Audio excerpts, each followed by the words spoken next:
En attendant que notre troisième intervenant qui s'est déconnecté se reconnecte arrive, je disais, Carla, qu'on est dans le cadre d'une journée métier, en fait, sur le management du sujet du contrat, des engagements contractuels et du business grâce au contrat. Et donc, au début, vous ne deviez pas être là. Et à un moment donné, parce qu'on a quand même une population technophile de plus en plus, parce qu'il y a un vrai sujet dans les entreprises, c'est comment optimiser ma pratique métier grâce à des outils. Et parce que aussi, il existe ce marché des outils dédiés au contrat et que c'est un signe fort qui montre que le métier se modernise, s'impose et prend une dimension donnée. Il nous a paru indispensable que de vous donner la parole. Toutefois, on reste dans une journée métier, ça veut dire que le challenge, il est un peu le suivant, et c'est pas du tout ce que Margot Bonites m'avait demandé de faire comme intro, mais c'est ce que je vais dire. C'est d'avoir une table ronde faite par des acteurs de la tech, mais qui ne soient pas tech et qui soient métier. C'est d'avoir une table ronde aussi où vous arrivez à peut-être montrer comment l'outil n'est qu'un moyen au service de gens, que le sujet, c'est l'humain et c'est les pratiques et c'est le métier et c'est le projet et c'est le business. Et l'outil n'est pas la priorité du tout, en fait, mais ne reste qu'un moyen, ne reste qu'une ressource qui doit servir les enjeux des entreprises, des organisations et des gens qui font le contract management, qui font le management des projets, des sujets, des contrats. Voilà, donc ça, c'était un peu mon challenge. Et maintenant, Tess, je vais te donner la main. On va le relever, Adeline. Mais je vais suivre ça avec attention. Je regardais juste si Cyril était arrivé. Le challenge, c'est la technologie. Voilà. Pile au bon moment. Alors, je crois que voilà, il n'a pas les droits pour l'instant, c'est pour ça qu'il. Voilà. Ouais. Normalement, là, le micro devrait pouvoir se réactiver. Ah, voilà. C'est bon, on y arrive. Parfait. Bonjour à tous. Bonjour. Cyril. Super, alors du coup, merci à tous les trois pour votre présence et votre participation. Et merci beaucoup Aline pour l'introduction. Alors du coup, je voulais commencer avec toi, Carla. Est-ce que tu peux un petit peu te présenter et présenter l'offre qui est proposée par Legal Suite en quelques mots? Bien sûr. Donc, moi, je suis la directrice commerciale et marketing de Legal Suite. Donc, Carla Egli Chung, pour avoir le nom complet. Je vais essayer de... Je suis désolée, peut-être qu'on m'a réparé mon souci. Donc, je fais quoi? Rejoindre? C'est ça? Donc, j'essaye de... Ce sera quand même plus facile. Pas de souci, oui, allez-y.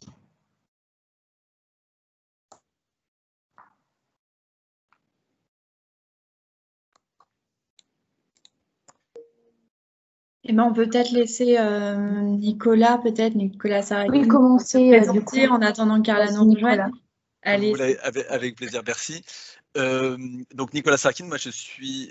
Ah ben voilà, Carla est revenue, donc voilà. Ça y est, pardon. C'est bon. Ah ouais, vas-y, c'est plus pour moi que de parler avec mon téléphone à la main. Plus confortable. Donc voilà, j'ai fini par me présenter, en tout cas pour le nom et la fonction. Donc Legal Suite existe depuis une vingtaine d'années déjà. On est une Legal Tech, au même titre que mes collègues autour de la table aujourd'hui. On sert traditionnellement les directions juridiques sur plusieurs problématiques métiers. Donc on les aide à faire, on espère, mieux, plus vite, automatiser certaines tâches, donner plus de valeur à leur quotidien, à ce qu'ils font, à leur mission, démontrer leur valeur, etc. Donc, on aura peut-être l'occasion de parler de tous ces éléments plus tard, mais en tout cas, voilà, on est une Legal Tech au service des directions juridiques. Ok, super. Merci beaucoup pour cette présentation. Est-ce que Nicolas, tu peux prendre la suite et te présenter? Très bien. Très bien. Donc, moi, Nicolas Sarkin, je suis le directeur commercial de Legal Software Wolters Kluwer. Wolters Kluwer, c'est un groupe néerlandais, donc n'essayez pas de le prononcer. Donc, c'est un groupe international et qu'on a rejoint la Legal Tech d'origine, qui est née à peu près d'ailleurs dans les mêmes années que Legal Suite. Donc, je trouve intéressant d'avoir le regard de deux anciens du marché, tout Legal Tech qu'on est, hein, car là, il faut le reconnaître, on était là il y a déjà un petit moment, et avec pas mal de choses à dire sur le contrat parce que moi, quand je suis arrivé là-dedans il y a 15 ans maintenant, presque 15 ans, je ne savais pas qu'on gérait des contrats, je ne savais pas qu'il y avait des outils qui enfin même qu'on se posait la question de devoir gérer des contrats. Il y avait déjà des CRM, autour de la table, je crois qu'il y a aussi des commerciaux représentés, il y avait sans doute des outils achats aussi, mais les outils de gestion de contrat paraissaient quand même relativement marginaux. Donc on a vu en 15 ans que ça avait quand même pas mal changé. Et moi, j'ai quelques éléments de réponse, en tout cas de mon expérience, sur pourquoi c'est devenu important de gérer des contrats aujourd'hui. J'ai un chiffre, hein, à l'époque, on disait, fier qu'on était chez les Gisway, déjà à l'époque, 80% des transactions passent par des contrats. Bon, je pense qu'aujourd'hui, c'est plus 80%, c'est 100%, ou pas loin.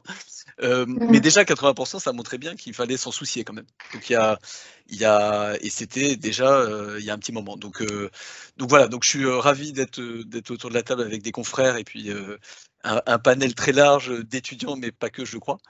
Et je vais essayer d'apporter ma petite pierre à l'édifice. Et je crois que la journée a déjà été riche, mais on va essayer de contribuer encore à la rendre un peu plus encore riche. Merci beaucoup, Nicolas. Et pour finir, Cyril, si tu veux bien également te présenter et présenter un petit peu la solution proposée par LegalTech. Tout à fait.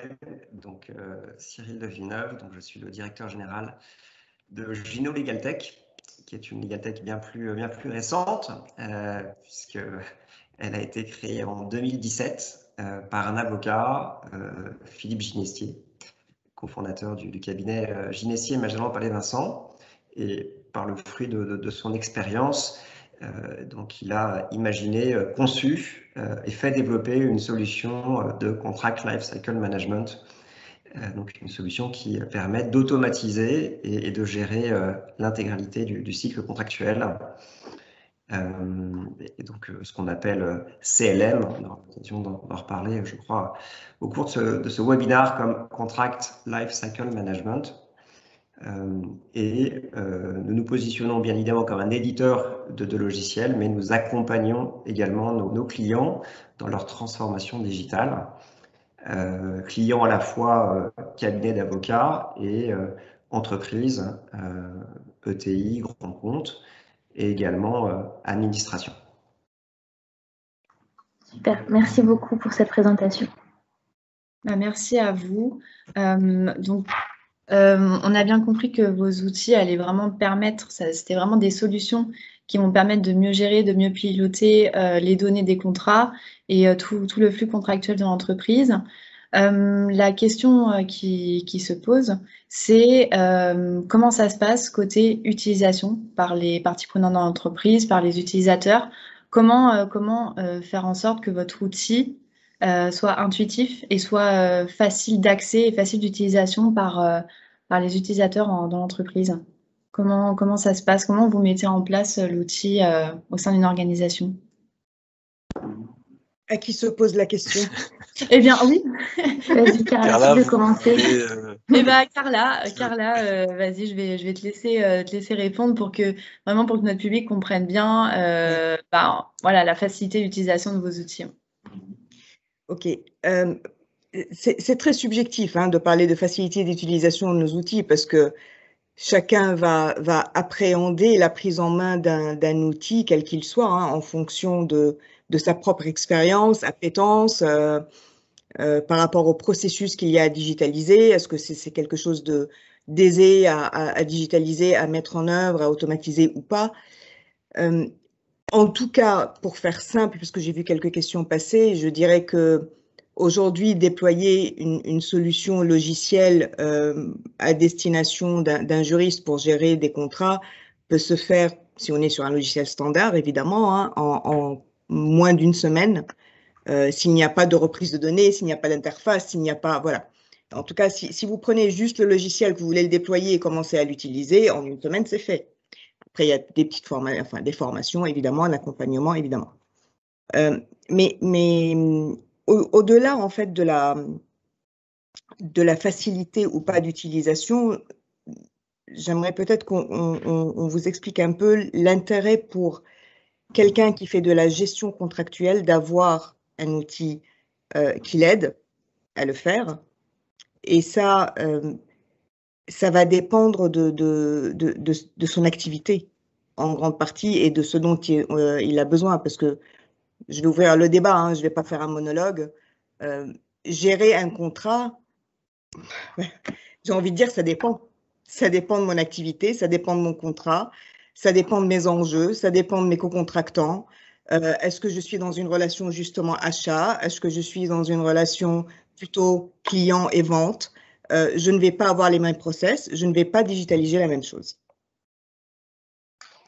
D'accord, donc en fait, on comprend bien que c'est personnalisé, du coup, pour chacun de vos clients. Pas du tout.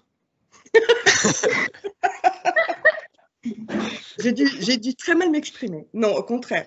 J'ai dit, je vais pouvoir déployer un logiciel de manière standard très rapidement.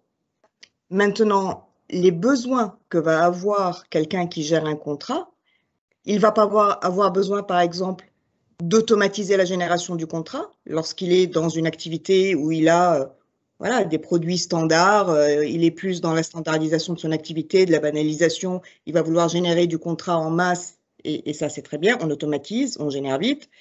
Et puis parfois, vous avez une activité qui est à valeur différenciée, où là, vous avez besoin plutôt d'un outil qui va vous accompagner dans la négociation de votre contrat. Donc, je ne dis pas qu'on personnalise, je dis que chacun va s'approprier et utiliser son outil de gestion contractuelle selon son propre besoin, et ça ne va pas être la même chose d'un besoin à un autre. D'accord, ok, oui. D'accord, ok. Juste pour rebondir sur ce que dit Carla, et je suis en phase, hein, complètement en phase, et on constate bien la même chose. Juste rappeler, c'est du bon sens en même temps, mais ce qui fait qu'il y a des outils de gestion de contrat, c'est qu'on s'est quand même aperçu que pendant longtemps, le contrat, quand il était signé, on l'enterrait littéralement. C'est-à-dire on le mettait dans un coffre, dans un placard, parce que c'était sensible comme données, parce que c'est des contrats, mais en même temps, plus personne n'y touchait pendant des années, alors qu'il rentrait en exécution. Donc c'est ce paradoxe de je mets beaucoup d'efforts à le négocier, voire des heures et des heures, pour au final ne pas vraiment en suivre les éléments que j'ai durement négociés et peut-être réussi à gagner. Donc c'est l'intérêt de l'outil. Alors ça rejoint une petite question qui vient de passer, il y en a beaucoup de questions, j'ai l'impression, c'est que valoriser la donnée des contrats, c'est en tirer les bénéfices quelque part. Donc si on n'a pas d'outils, s'il n'y a pas de digital là-dedans, ça va être compliqué d'aller, surtout dans des conditions actuelles de télétravail à outrance, d'aller exploiter. C'est une arme le contrat. Hein. Là, on a vu l'année dernière que c'était une arme de défense, une arme d'attaque. Ça dépend dans quelle posture, et là je rejoins Carla, ça dépend si on est client, fournisseur, dans la relation contractuelle, mais il faut savoir ce qu'on a dans nos contrats, il faut savoir le risque qu'on court aussi si on n'est pas, on peut pas livrer, parce qu'on ne peut pas livrer à cause d'une crise sanitaire ou autre. Hein. Donc c'est valoriser la donnée, et piloter réellement ses obligations, ou celles de nos clients ou de nos fournisseurs. Et là, il y a eu plein d'études, enfin je renvoie là, il y en a en 15-20 ans beaucoup, qui montraient que des contrats bien gérés, digitalisés, on est moins surfacturé, on facture bien, on indexe bien nos prix quand il faut. Bah, techniquement, on navigue mieux dans notre business parce qu'on contrôle tout ça. Et évidemment, de ça découle, si on a les données, on peut en faire des reportings, ça a été une des questions.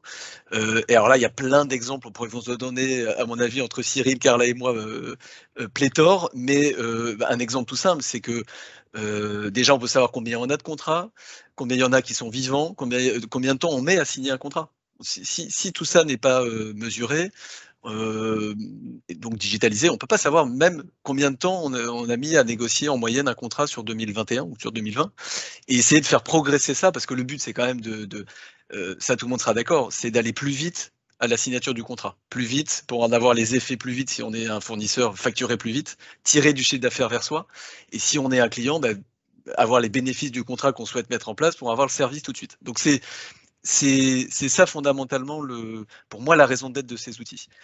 On était avant-gardiste en 2005, 2006, 2007 et 2000 même, pour ceux qui étaient déjà là, c'est pas mon cas, dans cet univers.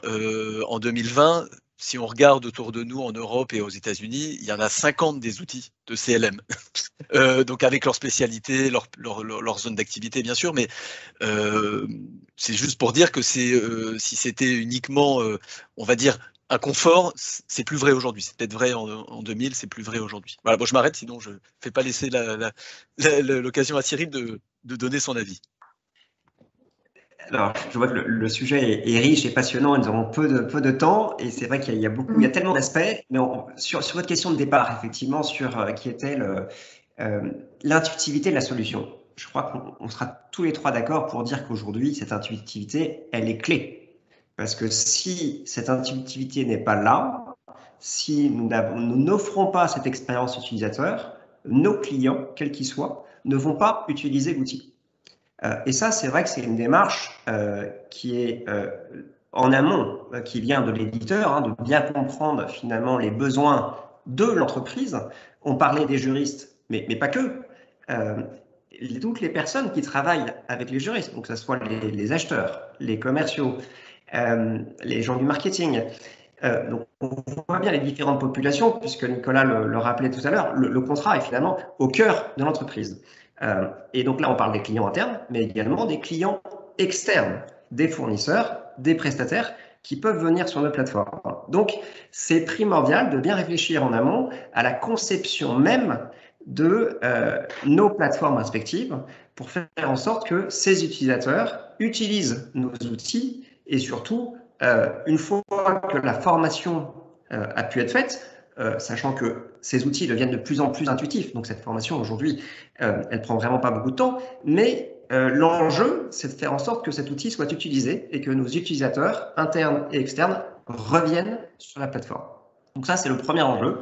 Et donc ça nécessite bien évidemment un travail en amont avec nos marketeurs, nos clients pour éventuellement co-développer des fonctionnalités qui puissent servir au plus grand nombre, puisqu'on est bien sur des produits standards.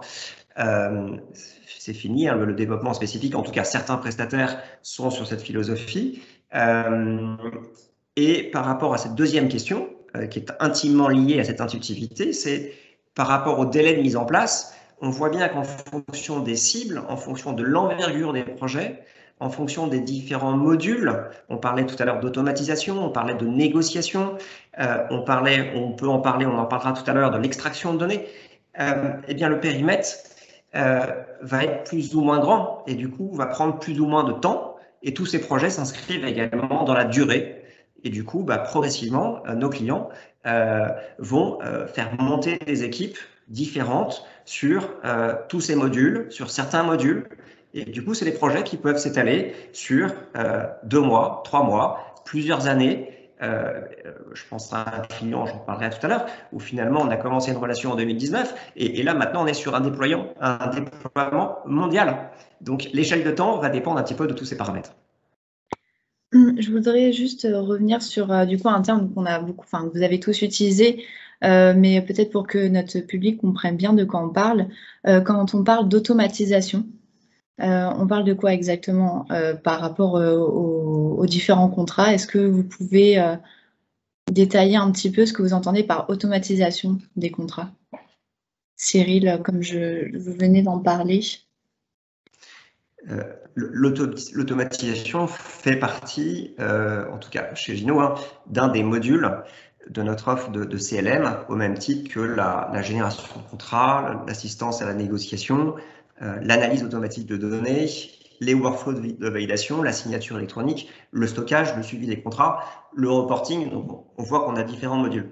Sur l'automatisation, cette capacité finalement pour les utilisateurs du client à partir d'un modèle de contrat, d'éviter en fait, pour un contrat, généralement, on peut avoir différents modèles pour couvrir tous les cas de figure. L'idée, c'est de réfléchir et de concevoir un seul document qui va traiter tous ces cas de figure en identifiant bien les clauses communes, les clauses spécifiques, et avec l'intelligence du système, de pouvoir automatiquement proposer un questionnaire où l'utilisateur, le juriste ou un opérationnel va pouvoir saisir un certain nombre de réponses à des questions posées pour générer automatiquement un contrat. Avec 2 cas d'usage. Pour le juriste, d'avoir très rapidement un premier projet de contrat et faire en sorte de passer son temps, sa créativité, son intelligence pour peaufiner le contrat. Et pour les utilisateurs finaux, de pouvoir en fait avoir un contrat prêt à signer. D'accord, c'est très clair. Et chez Legal Suite, par exemple, c'est la même chose par rapport à l'automatisation. Vous avez peut-être d'autres exemples qui sont utilisés pour votre outil? Alors, je rejoins Cyril hein, sur l'automatisation, sur la génération automatique de certains contrats. Pour ma part, on peut en discuter. Hein. Je pense que tout ne peut pas être généré automatiquement. Ça dépend voilà, du type de contrat et de relation que je suis en train de gérer. Mais OK, donc, on peut parler d'automatisation dans la génération du contrat. Il y a plein d'autres choses qu'on automatise. Hein. On automatise surtout des process. On va automatiser les alertes, les déclenchements d'alerte. On va automatiser les envois, par exemple, à des parties prenantes dans un contrat, également d'alerte à certains moments parce qu'ils vont être appelés à intervenir opérationnellement sur une question contractuelle. Voilà, on va automatiser des workflows avec des seuils de déclenchement automatiques pour avoir un workflow d'approbation qui passe par tel process. Voilà. Moi, je situerais pour ma part l'automatisation plus sur automatiser des process métiers et c'est vraiment là que je pense qu'on a tous les trois, hein, chacun de sa manière, sa valeur ajoutée, où on comprend le besoin, on comprend le process et on essaye d'automatiser juste pour aller plus vite sur des tâches à faible valeur ajoutée et vraiment concentrer le juriste sur quelque chose ou pas le juriste d'ailleurs. Hein, ça peut être tout à fait un chef d'entreprise qui a autre chose aussi à faire dans sa journée et qui a besoin de gérer ses contrats. En tout cas, enlever cette répétition de tâches à faible valeur ajoutée par l'automatisation. D'accord, parce que c'est clair pour le public. Je ne sais pas si Nicolas, vous avez quelque chose à rajouter.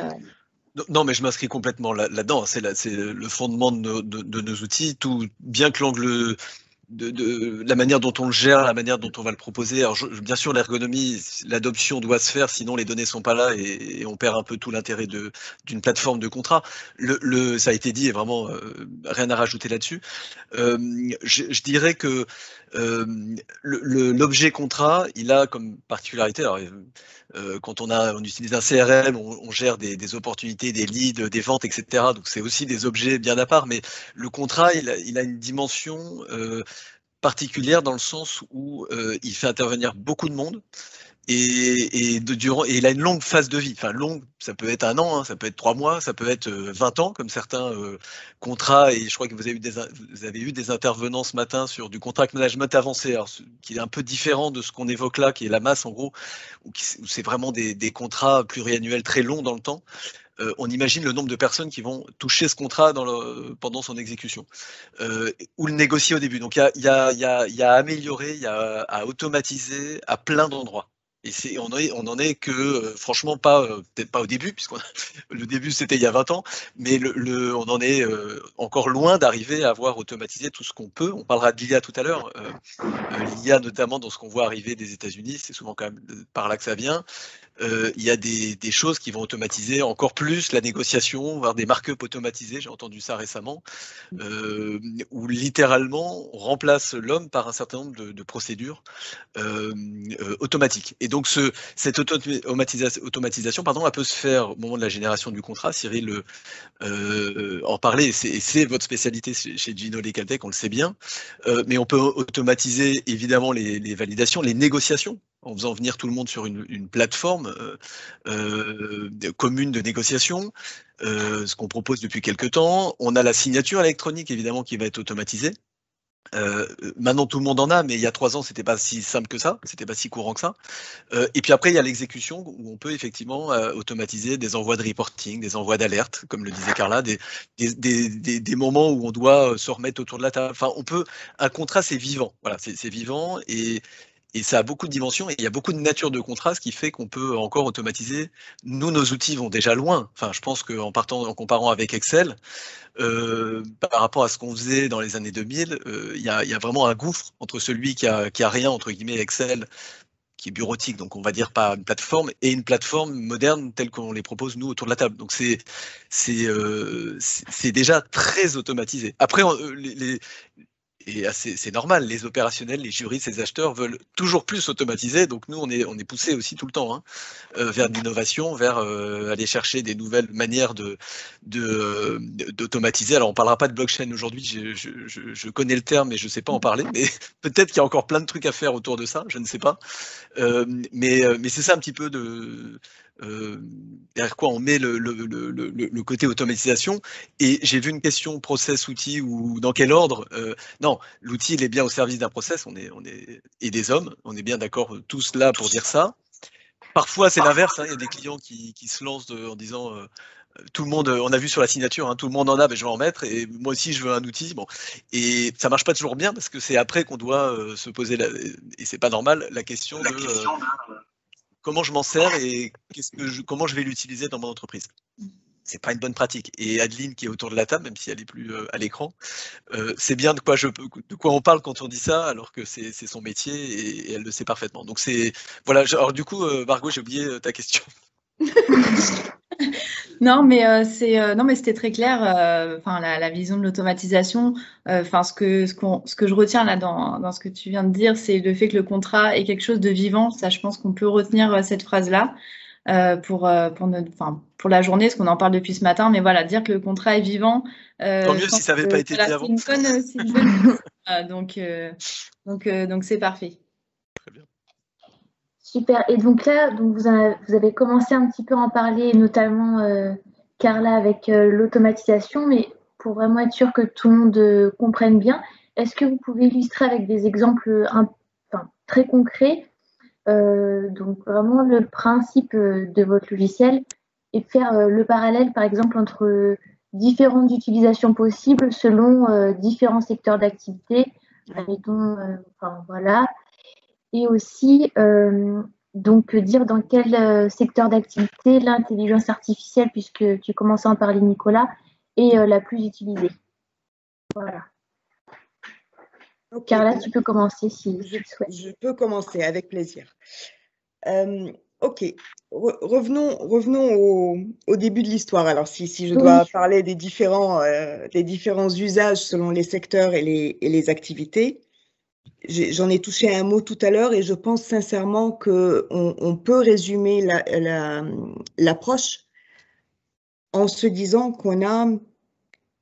En fait, c'est quoi le contrat? On coordonne des relations hein, dans un contrat.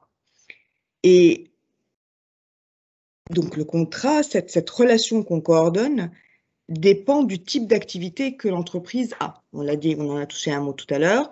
Donc là si j'ai bien suivi, hein, vous êtes dans deux masters, vous êtes vraiment à un bout et l'autre de la supply chain, hein, du fournisseur au client du client. C'est ça.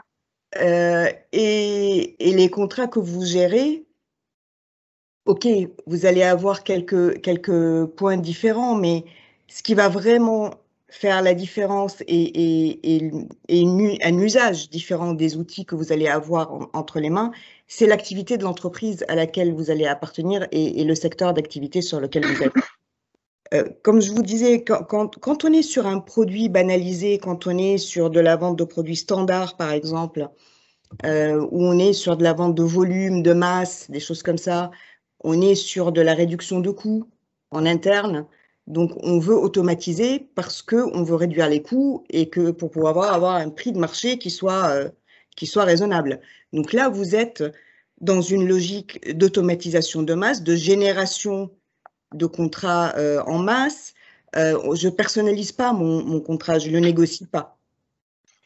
Là, l'IA, on y reviendra, l'IA est très important parce que l'IA permet, lorsque je nourris un algorithme avec un volume de contrats standard, lorsque je nourris un algorithme avec, je ne sais pas, 2000, 3000, 4000 contrats, bah, il saura reconnaître, extraire directement des clauses ou simplement des données, hein, sans aller jusqu'à l'analyse de clauses, et pouvoir remplir, par exemple, hein, l'outil que j'ai choisi d'utiliser pour la gestion de mes contrats.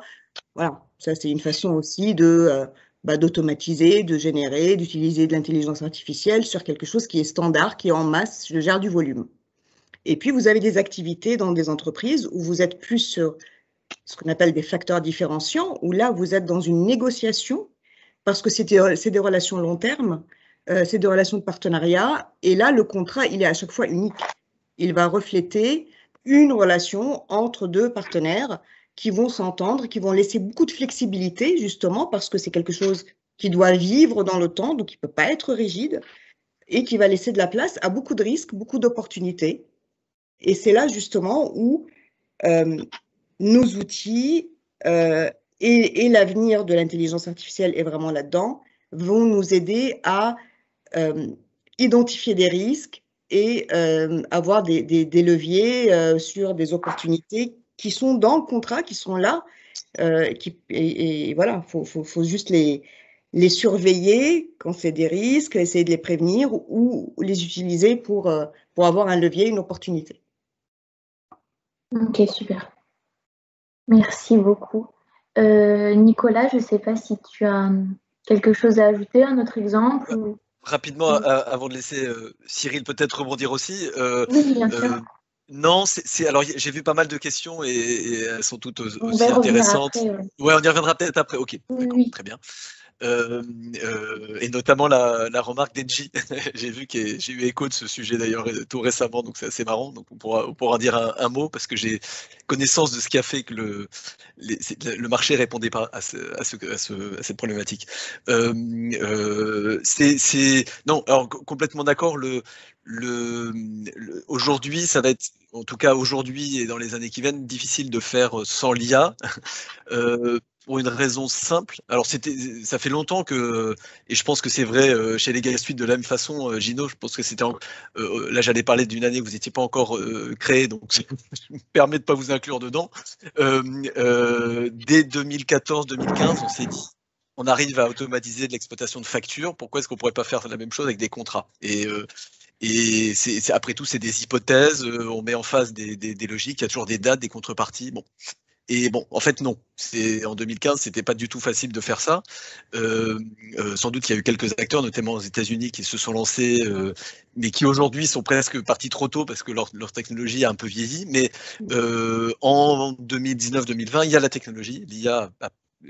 Les réseaux neuronaux, etc., sans faire de jargon, je ne suis pas un spécialiste, mais ont progressé, donc on sait faire maintenant des choses qui savent interpréter. Et donc, on ne peut pas faire sans ça, parce que le volume de contrats, comme on a dit, qu'il n'y a plus rien qui passe sans contrat, ou sans avenant d'ailleurs. Même là où on était tranquille avec des clients, maintenant, il faut faire des avenants quand même. Donc, c'est des masses d'informations avec toujours plus d'hypothèses qui sont prévues pour protéger tout le monde. Et donc, c'est trop analysé pour des juristes. C'est trop. Donc, l'IA va être effectivement tout d'un coup une poche de productivité, de gain de temps, où on va pouvoir très vite reprendre 10 000 contrats, en extraire l'information principale, ou bien analyser un contrat qui fait 200 pages, ou bien tout simplement pré-saisir des données. C'est bête, mais un outil bien utilisé, c'est un outil où les données sont là, et donc on sait que ça prend du temps, et pour que ça prenne moins de temps, l'IA, évidemment, a un rôle à jouer, et il le joue. C'est ça qui est vraiment bien. Il y a 3 ans, c'était pas vrai, ça l'est aujourd'hui. Donc sur l'IA, pour moi, c'est que le début des cas d'usage. Hein. Il y a d'autres cas d'usage qu'on voit dans les études et dans des Gartner, des études Gartner, où ça va aller plus loin. C'est ce que j'ai dit tout à l'heure. L'IA va commencer à dire, ah bah oui, mais ma clause standard, c'est ça. Voilà ce que j'ai du fournisseur. Bah, je vais markup direct sur le contrat par défaut.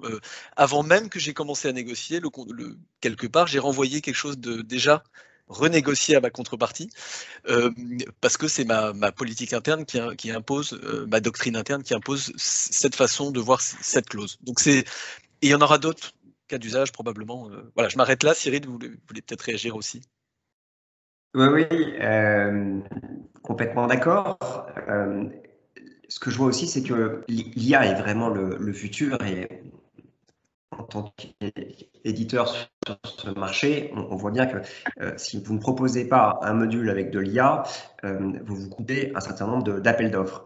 La réalité aujourd'hui, c'est que nous, j'ai vu une question sur le Covid, très clairement, il y a eu un après-Covid, et nous, aujourd'hui, on est en plein dedans. On n'a jamais eu autant d'appels d'offres privés, publics, sur cette problématique de CLM. Et les besoins prioritaires pour un certain nombre de dossiers, ne sont pas forcément sur l'IA. Mais on est déjà sur, en tout cas, le besoin premier de pouvoir trouver une solution cohérente qui intègre différents modules, à la fois de gestion, pour l'automatisation des processus dont on a parlé tout à l'heure, avec la signature électronique intégrée, et puis un module de reporting. Et fort est de constater que ce qui peut paraître évident, même si depuis plus de 20 ans en France, on a déjà des solutions de logiciels de gestion de documents qui existent, il y a encore plein d'entreprises, de très nombreuses entreprises. Le marché est énorme, hein, et je crois que pour des éditeurs français comme nous, sur le marché français, il y a des parts de marché énormes à prendre pour effectivement compléter des outils bureautiques comme Word ou Excel, à la fois dans des entreprises de taille parfois importante qui ont pu développer des solutions en interne. Et puis à un moment donné, aujourd'hui, la technologie devient de plus en plus sophistiquée. Il faut également avoir cette connaissance de l'expérience utilisateur. Et même si vous mettez des développeurs à un moment donné, eh bien, c'est des solutions logicielles qui sont en mode SaaS, qui vivent, qui évoluent en permanence. Donc, à un moment donné, vous voyez une solution et puis 2 mois, 3 mois après, en fait, cette solution, elle n'a plus vraiment changé. Et donc, tout ce que je veux dire, c'est que vraiment, aujourd'hui, on parle d'IA, c'est très intéressant, c'est l'avenir, mais la réalité encore aujourd'hui, c'est de pouvoir s'équiper de solutions qui offrent déjà ces premiers modules qui permettent de couvrir le besoin premier. Ça, c'était la première chose que je voulais dire. Après, ce que je vois aussi comme évolution, en tout cas depuis notre création, c'est que finalement, nous étions assez souvent en contact avec des directions juridiques. Et je trouve que de plus en plus, on voit vraiment croître ce besoin de trouver une solution qui soit une solution d'entreprise. Alors, vous allez me dire que ce n'était pas forcément nouveau et que ça existait déjà il y a quelques années, mais je trouve que c'est vraiment devenu une réalité avec le développement des nouveaux modes de travail, le travail à distance, avec le développement du collaboratif en interne et en externe. Et du coup, de plus en plus, on est amené à être en relation avec la direction juridique, les directions achats, qui sont de plus en plus présentes également pour éviter de multiplier les outils. Donc, il y a aussi cette recherche d'outils finalement un peu globales, avec le complément de solutions de niche ou vraiment avec une expertise particulière et pour créer un ensemble cohérent qui s'intègre dans le système d'information de l'entreprise. Et sans parler d'exemples précis, c'est vraiment une tendance assez générale de nos clients, c'est de pouvoir finalement trouver un éditeur qui va s'intégrer, qui va répondre aux besoins des différentes populations, de toutes ces personnes qui travaillent sur le contrat, mais également que cet outil s'intègre dans le système d'information d'entreprise. Ça paraît essentiel et du coup, parfois, ça complexifie d'autant les projets, puisqu'en fait, il y a vraiment une réflexion en amont de toute l'organisation de ces, parfois un peu complexes de ces entreprises. Et en tant qu'éditeur, on est aussi content de travailler avec des cabinets de conseil qui vont également nous aider, qui vont faire tout un travail préparatoire avec le client pour aider à bien définir le besoin et du coup faire en sorte que ces déploiements puissent se faire de façon rapide en France et aussi à l'international. Hein. J'arrivais sur votre webinaire tout à l'heure, on parlait de la nécessité de parler anglais. C'est vrai qu'il y a de plus en plus de ce besoin de trouver aussi une solution qui puisse permettre à des personnes étrangères ou à des partenaires étrangers, des fournisseurs étrangers de pouvoir utiliser nos plateformes respectives. Merci beaucoup Cyril pour ces explications. Juste pour vraiment revenir sur le contract management en particulier, donc on a bien compris que le contrat c'était vraiment la matière première du sujet, mais est-ce que pour nous éclairer un petit peu plus et revenir sur la base de vos observations, est-ce que vous pouvez nous dire qui sont les gens vraiment dans vos entreprises qui font du contract management ? Qui sont les clients qui en font ou c'est les clients? J'ai pas très bien compris la question. Ouais, oui, tout à fait. Chez nos clients qui utilisent qui fait du contract management. Tout à fait. Ok.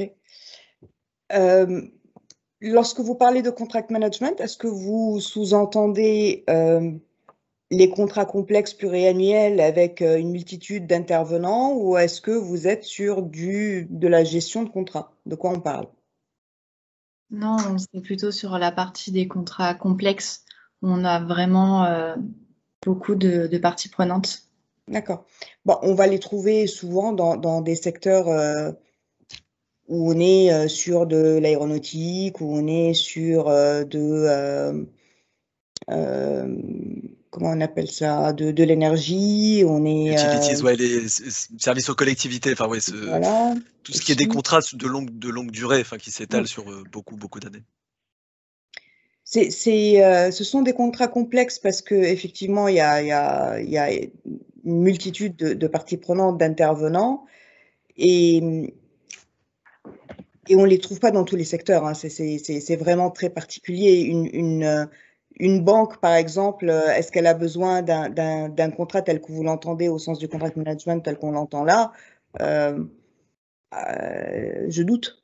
Voilà. Elle va avoir besoin de gérer certains aspects qui sont propres à des contrats de marché, à son activité bancaire, à la conformité, à des choses comme ça, mais peut-être pas du contract management. Donc pour moi, je laisse la parole à mes collègues, hein, mais ce sont plutôt voilà, des secteurs tels que je les ai cités. Oui. Alors, nous, on a dans le D'accord, secteur de ok, l'édition aussi. Vous êtes sur des contrats sur plus de 100 ans. Donc là, vous avez des contrats un peu complexes, notamment avec des cessions de droits et des calculs de royalties, d'où la nécessité justement d'interfacer des outils de CLM avec des outils qui vont gérer justement ce calcul de royalties.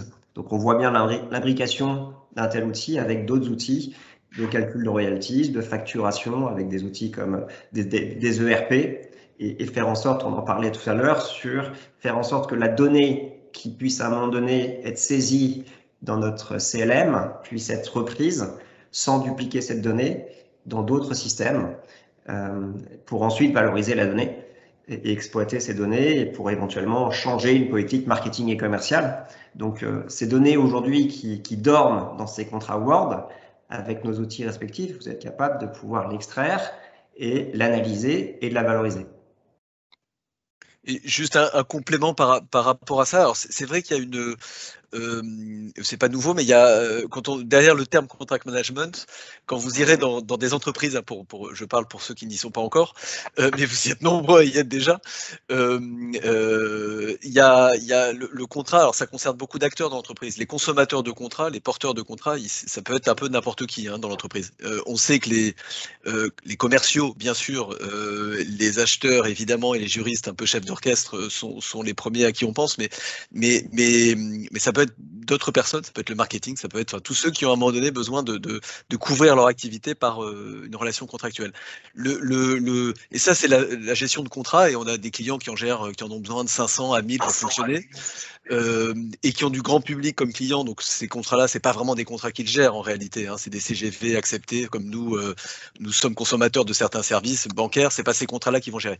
D'autres vont avoir des volumétries beaucoup plus importantes, en dizaines de milliers, voire centaines de milliers de contrats, mais là, c'est des contrats d'équipement, des contrats de matières premières, c'est pour faire tourner le business, j'allais dire.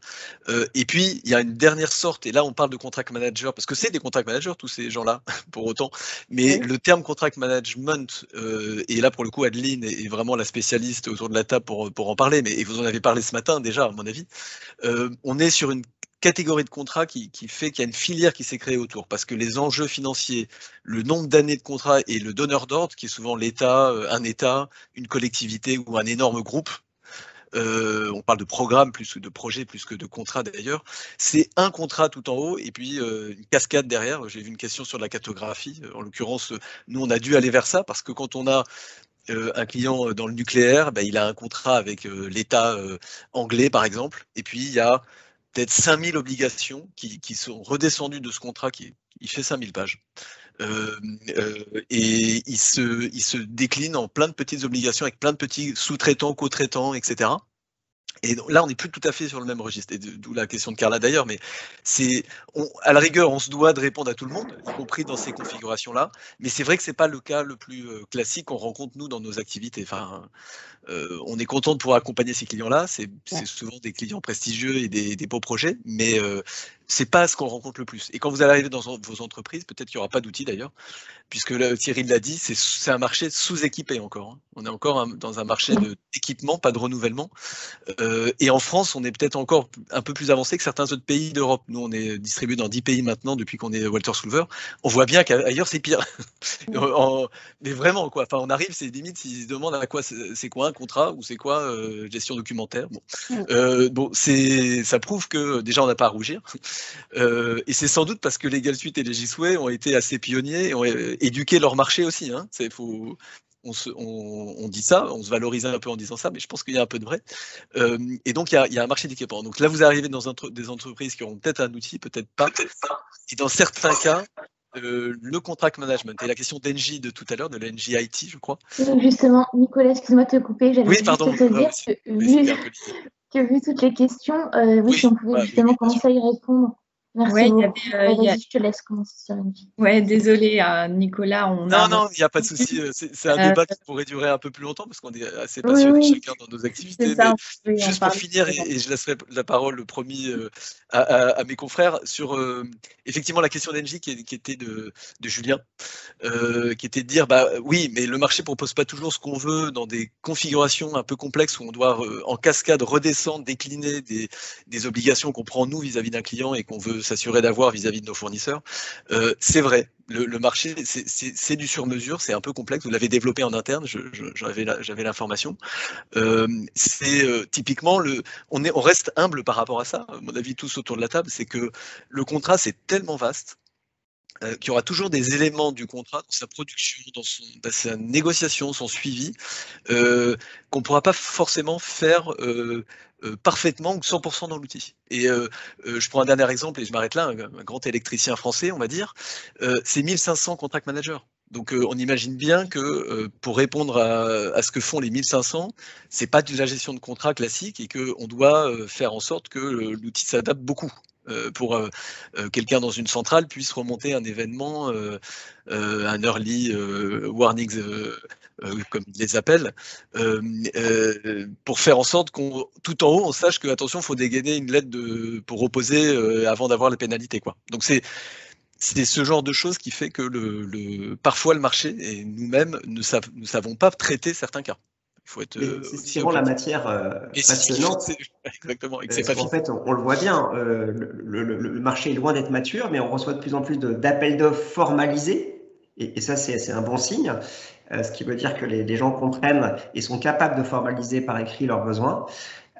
Et en fait, on a des besoins nouveaux à chaque fois. Et c'est vrai qu'avec ce genre d'outils, on rajoute des fonctionnalités et avec toujours comme objectif de penser à l'expérience utilisateur, parce que c'est bien de complexifier ces outils pour qu'ils fassent toujours plus. Encore faut-il qu'ils soient toujours, qu'ils puissent répondre à l'objectif premier, d'être utilisés. Oui. Et du coup, j'aimerais rebondir sur ce que vous venez de dire, puisque vous avez une demande qui augmente. Donc, les entreprises, de plus en plus, peut-être veulent utiliser un outil pour mieux gérer et piloter leur contrat. Et on a eu une question tout à l'heure dans le chat de Céline Comte, qui est donc une étudiante du master qui fait justement son mémoire sur le contract management. Donc, elle fait des recherches et sa question, c'était sur les marchés internationaux qui sont de plus en plus complexes et sachant que certains business sont particulièrement sensibles, notamment par rapport aux données contractuelles, comment rassurer les organisations qui sont réfractaires à l'utilisation de ce type d'outils par rapport à la sécurité? Est-ce que c'est des choses que vous retrouvez souvent de la part de vos clients, Bien sûr. Des peurs? Bien sûr, non, mais enfin, c'est une question qu'on retrouve tout le temps, mais c'est une question à laquelle il est facile de répondre, heureusement. Aujourd'hui, on travaille avec des hébergeurs comme, par exemple, parce que Legal Suite est présent également en Amérique du Nord, par exemple, et là-bas, vous proposez Amazon, peu importe où ils sont, Ça pose problème à personne. Ça pose problème, voilà, ça pose problème à personne. Chez nous, on va être plutôt en Europe sur de l'OVH, de l'Azure, etc. Mais encore une fois, je veux dire, du moment où les données sont localisées soit en Europe pour les Européens, soit aux États-Unis ou voilà, pour les Américains, soit en Asie pour les Asiatiques, c'est pas le problème. Le problème, c'est après comment on agrège la donnée lorsque vous avez, par exemple, plusieurs instances qui sont déployées parce que c'est un déploiement international. Lorsque les Chinois me disent, moi, je veux pas que mes données sortent de chez moi, de Chine, mais j'ai également besoin de votre solution en Europe et aux États-Unis, bah, ça veut dire qu'à un moment donné, je suis obligée de jouer un peu l'acrobate pour faire remonter les données, voilà, et que je puisse fournir du reporting de qualité qui va y dire quelque chose. Elle est plutôt là. C'est pas tellement sur la localisation de la donnée, c'est sur après comment est-ce que je fais pour utiliser cette donnée sans remettre en cause des questions sécuritaires. Après, il y a une réponse toute simple aussi qu'on donne, hein, c'est regardez ce que vous mettez déjà sur le cloud. Hein. Les clients qui disent ça, souvent, envoient leur contrat par mail, ce qui est absolument pas sécurisé, on le sait tous, ont parfois Gmail comme messagerie, ont leur SAP sur un cloud, leur ERP, pardon, pas de placement produit, mais etc., etc. Donc ils ont déjà énormément. Celui qui n'est pas dans le cloud aujourd'hui prend un retard sur ses compétiteurs, quel que soit son marché. Donc je pense que le débat il est plus de dire est-ce qu'il faut du cloud, il faut juste savoir quelle sécurité le cloud que j'ai choisi me donne. Mais je pense qu'il y a de moins en moins de réticences comme ça, de principe en tout cas. Il y a 10 ans, il y a 10 ans, le cloud était vraiment pas encore ce qu'il est aujourd'hui. On dit ah non, moi c'est chez moi ou rien. Hein. Les données, elles doivent pas sortir. Je suis pas sûr que ce soit beaucoup plus sécurisé à l'époque, hein, franchement, parce qu'en interne, on n'est pas tellement meilleur que OVH ou Amazon pour gérer ces données. Mais c'était dans les têtes. Aujourd'hui, c'est plus le cas. Faut juste donner. Carla le disait très bien. Le problème, c'est qu'il y a des zones géographiques qui ont des lois contradictoires, donc et qui imposent des lois qui vont pas aux voisins. Donc on voit l'Europe, on voit les États-Unis, le Cloud Act. Alors les Chinois, c'est vrai que c'est carrément le mur. Donc ils posent beaucoup de problèmes eux, de ce point de vue-là. Mais de manière générale, on passe assez vite cet obstacle quand même.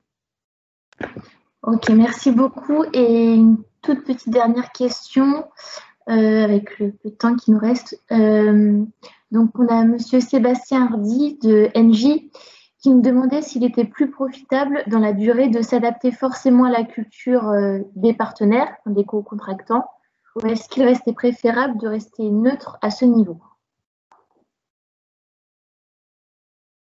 Pour ma part, je n'ai pas très bien compris la question. Moi non plus. Non plus. Oh, ça va. Je ne veux pas être... Attendez. Mais je oui. la relis. Ou alors, c'est pas une question technique. Ouais. Est-ce que vous pourriez la reformuler si vous l'avez comprise? Oui,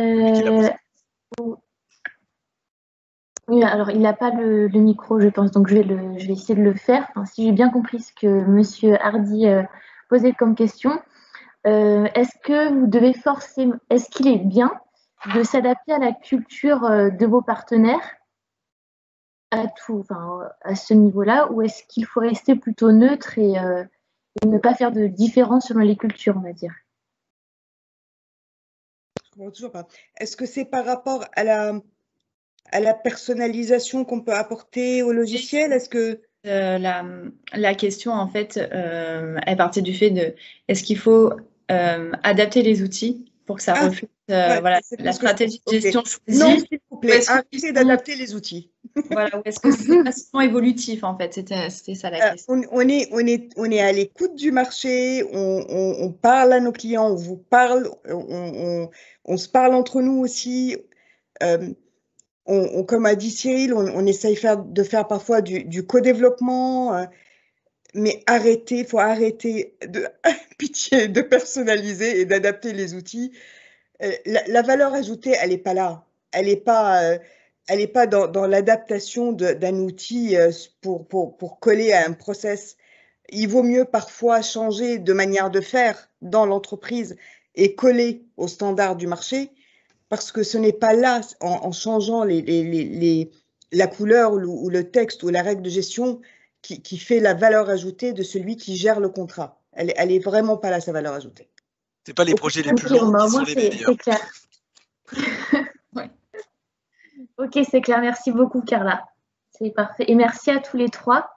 Oui, merci. Merci. On va On va Merci, devoir Marco. s'arrêter ici. C'était au hyper prochain intéressant.